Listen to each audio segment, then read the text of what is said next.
Hello everyone, I'm Lev here, back again with another Awaken Chaos Era video. So in today's video, I'll be creating a guide on how to start farming the Ash Magisteria as an early game player, starting from stage 8 and above. The reason why we are starting on stage 8 rather than stage 7 and below is because they do not drop 5-star gears. So let me give you a walkthrough on these stages. So as you can see here, stage 7 and stage 6, they only drop 4-star gears. Whereas stage 5 is a mixture of 3-star and 4-star, same goes with stage 4. Stage 3 on the other hand is only 3-star gears, whereas for stage 2 is a mixture of 2-star and 3-star, and finally stage 1 is only 2-star gears.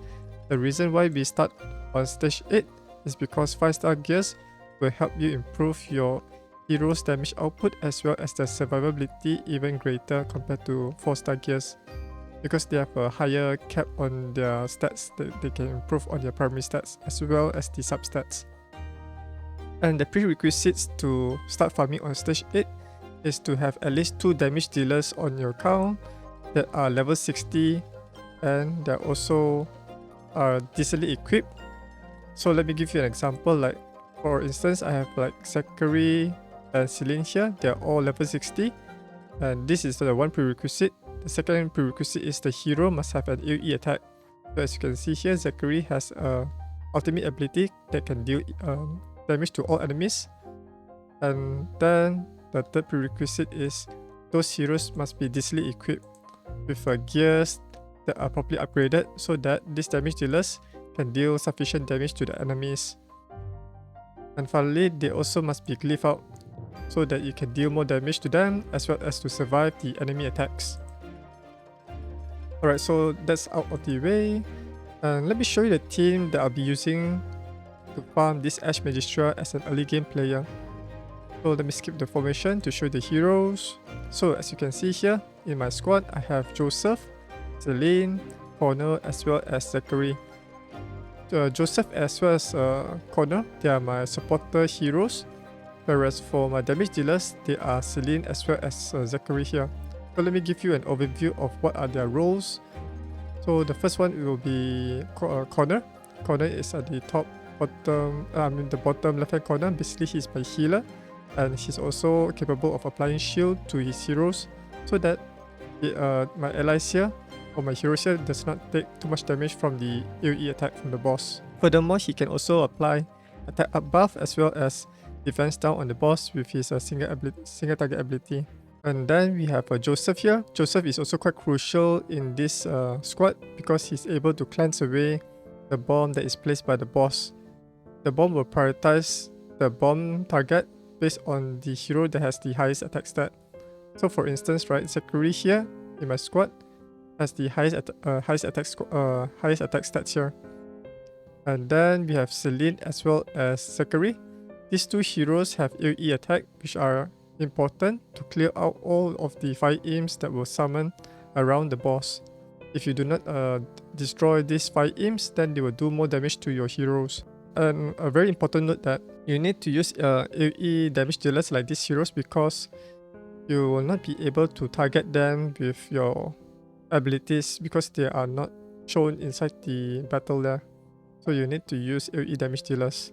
And then finally, for my spell selection, I'll be using Sundering Purgatory as well as the Guy's Renewal.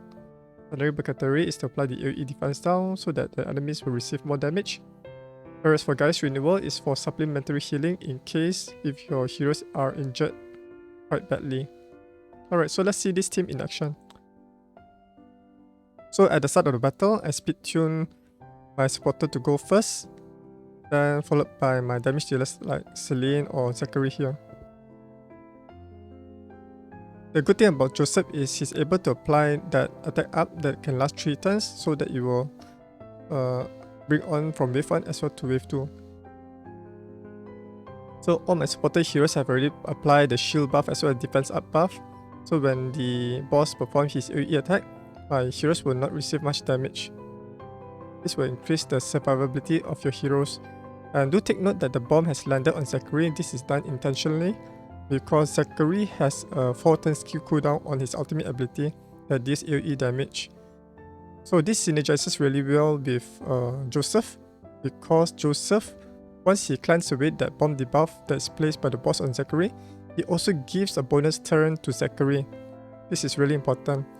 This will reduce the cooldown for Zachary ultimate ability from 4 turns to 3 turns. And this one will align with the timing where the boss summon the 5 imps, because the boss will summon the 5 imps every 3 turns. So you need to have your AoE damage skill ready every 3 turns. Alright, so the boss have around about 2% HP left, and the boss will be defeated by the heroes here. Alright, so let me show you the battle result. So this battle took around about 1 minute and 30 seconds, which is pretty fast in order to farm the necessary gears to improve your heroes. So let's quickly do an examination on the enemy skills to further understand how their mechanics works. And we can do that by clicking on this magnifying glass at the top right hand corner of the screen. So as you can see here, there are 2 enemies icons here, and the first one will be the boss icon. The first ability is the Summon Flames. Summon 5 fire imps to assist in battle. Can only be triggered once per round. So this one is the 5 imps that you cannot use your heroes to target them because they are not shown inside the info tab. So you'll need, in order to clear these 5 imps, you need to use AoE damage dealers. The next ability will be the Blaze Strike. Deals damage to an enemy and calls a joint attack from all 5 imps. So if you are not able to clear those 5 imps, then the boss will call these enemies to deal damage to your heroes. The third ability will be the Flame Bomb. Deals damage to an enemy and applies Flame Bomb for 3 turns. When the target dies or the countdown expires, deals true damage to all enemies and inflicts stun on the target for 1 turn. So this one is the one that is unique for this Ash Magisteria boss. So in order to tackle this Flame Bomb, you just need to bring in a cleanser like Joseph to remove that Flame Bomb from your heroes. The alternative way is you can defeat the boss with, before this Flame Bomb expires. So there are 2 ways you can approach to tackle this scenario. And then his 4th ability would be the Flame Vortex. Deals damage to all enemies and recovers 150% of the damage dealt as health. Grants a bonus turn at the end of the round. So this one is the one that the boss performs his speeding attack and recover his health. And this one will slow down the run. If you are able to bring in a hero that can apply the unhealable debuff, this will prevent the boss from healing himself, which will speed up the run. And heroes that can apply unhealable will be like Jonathan, the epic hero from the Water Affinity. He'll be a great asset to tackle the Ash Magisteria. And the last and final ability from the boss will be the Sacrificial Cannon. Damages all enemies. If they are surviving fire imps, then converts 50% of health into a 1000 damage bonus to Sacrificial Cannon attack. So it's really important to not have any 5 imps surviving the attack. If they have, then it will deal more damage to you. But there are certain strategies for the Ash Magisteria, a more advanced one, that uses this against the boss. But that one is that one requires specific heroes to prevent your heroes to take this 1000 damage amplification. And those heroes will be like Mary as well as Celestial Cane, that applies the block damage buff on all of their heroes to prevent from taking this damage. This one will be covered in a more advanced guide, which you can search in my YouTube channel. Alright, so let's quickly examine the mob skills here. The enemy, I think, on the first wave and second wave are called Mad Bombs. So the first ability will be Fire Sparkle. Deals damage to an enemy with a 50% chance to apply Ignite for 2 turns. This one is not really dangerous, but the one that's most dangerous would be the Molten ability. Deals damage to all enemies with a 30% chance to apply Ignite effect for 2 turns. So this one deals much more damage compared to the Fire Sparkle. So try to defeat these enemies before they are able to use their Molten ability here. Alright, so that's basically the abilities for these enemies. And do take note that on the higher stages, right, this Ash Magisteria boss will have additional skills on top of these basic skills here, which increases the difficulty on handling this boss, which you also need better heroes to handle these scenarios. Alright, so let me quickly show you the gears and stats on the hero that I have built in order to farm this stage 8 comfortably. Alright, so the first hero on my team is Connor. Basically, he's my primary healer as well as a hero that can boost up my damage dealer's damage, and he's also capable of applying the defense down. So let's quickly go through his skills. So the AI will always prioritize on casting his special ability known as the Berserk Banner. Basically, this one applies an AoE shield as well as an AoE attack up to all team members for 2 turns. The shield strength scales based on this hero's attack, so it's really important to build Connor with high amount of attack stats to generate a larger shield. And next will be his ultimate ability known as the Imprecatory Prayer. That has a 5-turn skill cooldown, restores the health for all team members, healing scales with this hero's attack. So this is also the healing also scales based on this hero's attack rather than the health. So this one is a really unique type of supported hero which relies heavily on attack stats. So it's important to build him with high amount of attack stats. And apart from that, he's also capable of applying defense down that reduces the enemy defense so that your damage dealers will deal more damage. However, it's only a 30% chance.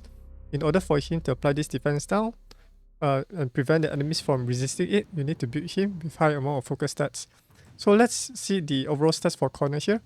So as you can see here, I built him with like 2000 attack stats, close to 12,000 health, or 1200 defense, 185 speed. His speed tuned to go first.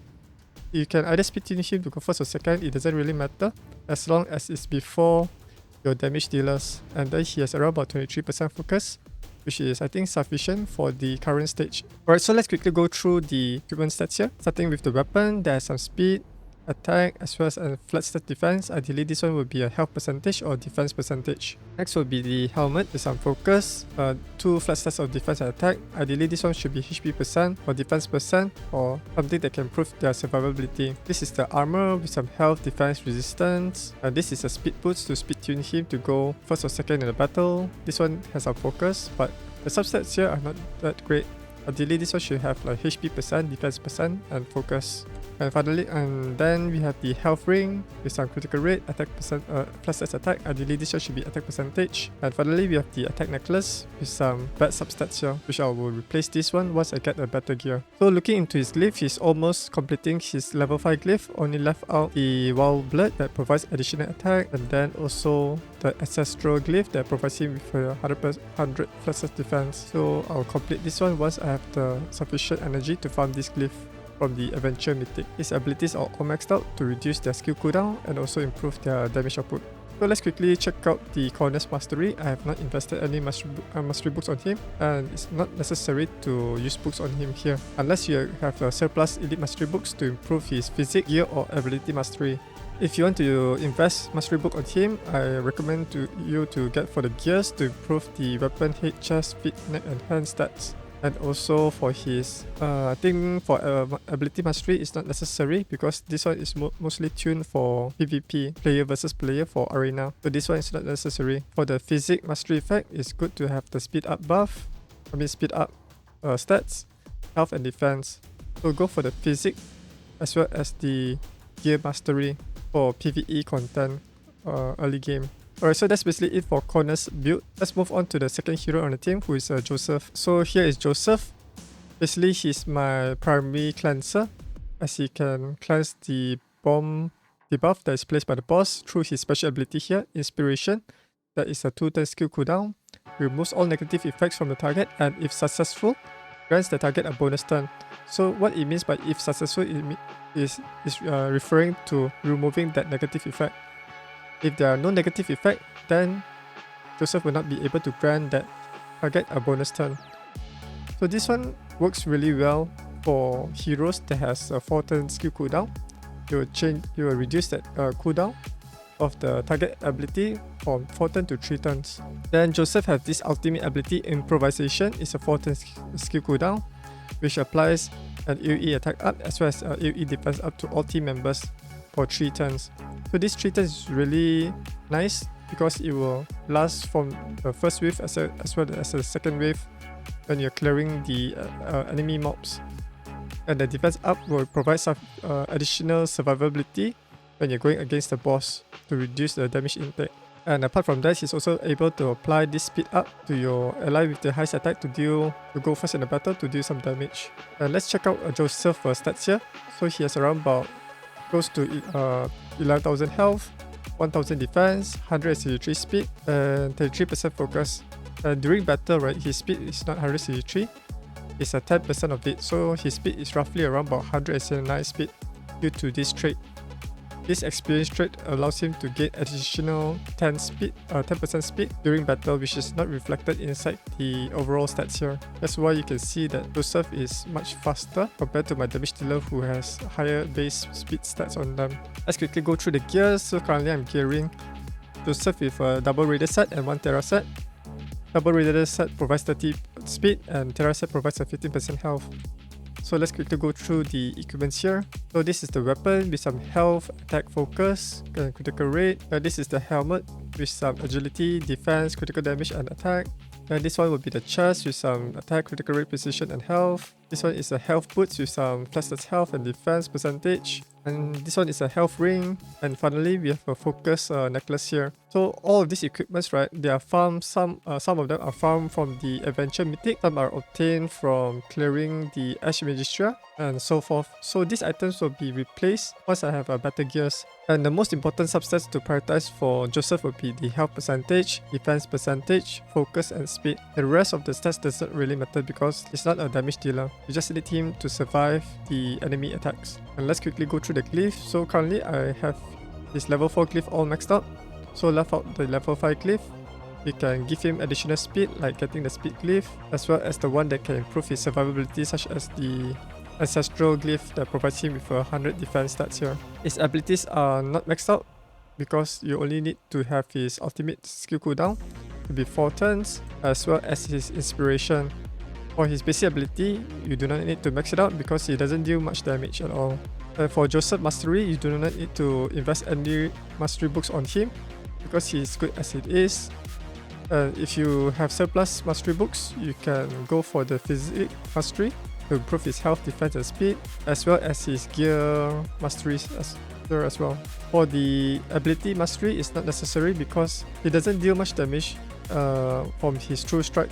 I think his true strike doesn't do much damage, so I think it's not necessary to use the elite mastery book for his ability mastery because it's mainly used for the PvE content. Alright, so that's basically it for Joseph. Let's move on to the third hero on the team, who is Celine. Alright, so this is my third hero on my team, who is Celine. Basically, she's my primary damage dealer for the Ash Magisteria. The reason why she's quite great for Ash Magisteria is because she has an AoE damage skill, the Snowstorm, ultimate ability that has a 3-turn skill cooldown. Deals 120% damage to all enemies, damage scales with the number of enemies. The more enemies there are, the more damage that this skill can do. And apart from that, she also can apply this Aqua Smash. Is able to freeze enemies to deal more damage to them. However, this one is mostly used for like speed farming, the adventure one. And her Water Orb is quite useful because it helps her to apply this attack up for 1 turn on herself to deal more damage to the enemy in case her attack up buff is expired. And here are the overall stats for Celine. She has around about 2600 attack, which is slightly lower than Zachary. And then she has around about 166 speed, 100% critical rate, and 195% critical damage. So it's really important to have 100% critical rate on your damage dealers so that they can consistently deal critical damage on the enemies. Once you get the 100% critical rate, then focus on the attack stats as well as the critical damage and also speed. The speed between her to go in a certain order. But the most important one is to go before the enemies. You can get multiple copies of Celine to improve her stats by farming, by getting her through the summoning crystals like the blue crystals or the yellow crystals. And let's quickly go through the gears. So basically I'm gearing her in a double rage set to provide a 24% critical rate. And let's quickly go through the equipment to give you a reference point on how I built Celine with a high percent of critical rate. So this is the weapon with some critical rate, health percentage and speed. This is the helmet with some critical rate, health percentage, critical damage and focus. Focus is useful for her to apply the freeze on the enemies so that when other damage dealers attack the frozen enemies, they will receive additional damage. And this one will be the defense armor that has some plus health, critical rate, attack percentage and precision. Precision is more used for arena. This one is only a 4-star gear that I've obtained through like I think from side quests in the adventure mode. And I will replace this one once I get better gears from the Roaring Tupa. And then this is the speed boots with some defense percentage, flashless attack, critical damage and resistance. Once I'm able to build Celine with high speed, then I can switch this out to attack percentage boost so that she will be able to deal more damage. This is a critical rate ring which I obtained from the adventure storyline. This one has speed, attack percentage, defense, and resistance. Resistance is not useful for her, same goes with this flat defense. Ideally, this one should be a defense percentage. And then we have the attack necklace. This one is a 6-star gear that I've obtained by completing the Path of Growth quest. This one is quite good stats, which has a critical rate, speed, and 2 bad substats here, flat defense and plus health. Ideally, this one should be a health percentage and defense percentage. Her glyph is already maxed out. Same goes with her abilities. And I've already invested some mastery books in her, 2 in the physic mastery, 3 in the gear, as well as 3 on the ability. So having some mastery on the physic improves her critical damage as well as health. For the gear, it will improve the weapon head, chest, feet, neck, and hands. And this ability will provide her with additional critical rate, which is really important, so that you can gear Celine with more substats of attack percentage and critical damage. So you can go for all 3 masteries here. For Celine Ascension, I managed to get multiple copies of her, and the one that helps her survive is the Ascension 2 Bubble Straight, which allows her to grant a shield to herself every turn rather than 2 turns. Alright, so that's basically it for Celine build. Let's move on to the final hero in the team, who is Zachary. Alright, so this is the final hero in the team, who is Zachary. He's my secondary damage dealer to pair along with Celine to deal damage to the boss. So he's there for his ultimate ability, Chaos Burst, that deals 150% damage to all enemies. The fewer the enemies, the more damage this attack deals. Then he's also capable of dealing more damage through his Chaos Punch special ability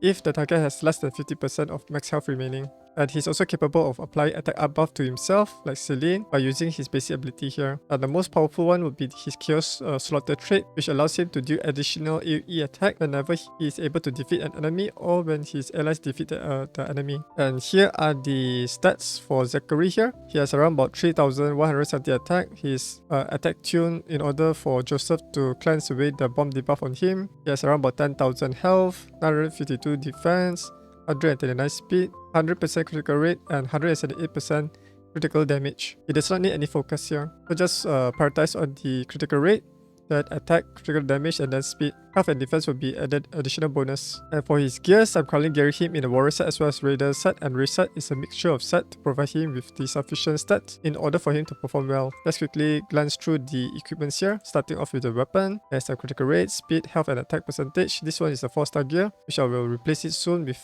better gears from the dungeon farming. And this one will be the helmet with some critical rate, health percentage. This one is the armor with some critical rate, focus, critical damage, and flash attack. This one is attack boots, which is only a 3-star. I will be replacing this as soon as I get better Raider sets from the Ash Magisteria. Then this one is a critical ring with some speed, precision, health, and defense. And finally, this one is an attack necklace. There's some health, critical rate, and critical damage. This one is obtained through the event market, which you can purchase from there. And I think I purchased this from the Attack on the Titan collaboration event market. So you need to check out the market in case if they drop or sell any good gears, which you can purchase with the event currency. For his glyphs is close to max out.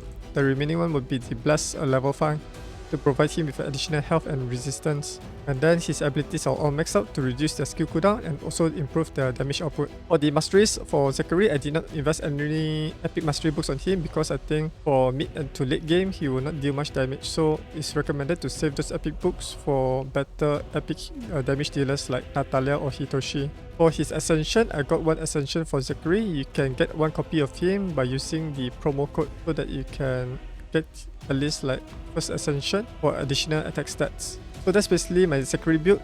It's highly recommend to build him in case if you do not have any AoE damage dealers on your account. If you have better damage dealers, you can build something similar like him. The most important thing is to have a 3-turn skill cooldown or a 4-turn skill cooldown AoE damaging skill to knock down the 5 imps around the boss. To recap on my heroes build, here is an overview of my hero stats as well as the gears being equipped. For the supported heroes who are cornered as well as Joseph, prioritize on their health, defense, speed, and focus. Then for Celine and Zachary, my primary damage dealers, prioritize on the critical rate, attack, critical damage as well as speed. Speed tune all of these heroes to go before the enemies so that you can deal damage to them before they can take their turn. And the most important thing is to have Zachary the highest attack stats so that Joseph will be able to cleanse away the bomb that is placed by the boss, and also reducing his 4-turn skill cooldown of his AoE ultimate skill from 4 turns to 3 turns. So here is the better result of running this team on stage 8. It took around about close to 2 minutes to complete, and the total duration is around about close to 20 minutes. As you can see here, there are some 5-star gears as well as the 4-star gears. You can keep the 5-star gears, which are the epic one and the rarity, and you can remove all the ones which are 4 stars. If there are any good 4-star gears that has very good substats, that has like attack, critical rate, critical damage, then you can keep them for now to improve your heroes. But eventually you'll be removing them to replace them with the 5 stars as well as the 6-star gears in future. Alright, so that's basically my video covering on how to farm the Ash Magisteria as an early game player using starter heroes like Zachary, Celine, Connor, as well as Joseph, who can be obtained from the summoning crystals, the blue one or the yellow one. If you have any questions, you can leave a comment below under this video so that I'll answer them as soon as possible. If you found this video helpful, do give this video a thumbs up, and if you're new to my channel, you can click on the subscribe button as well as ringing the notification bell to stay up to date whenever I upload a new video on this channel. Thanks for watching, and I'll see you guys in the next video. Bye!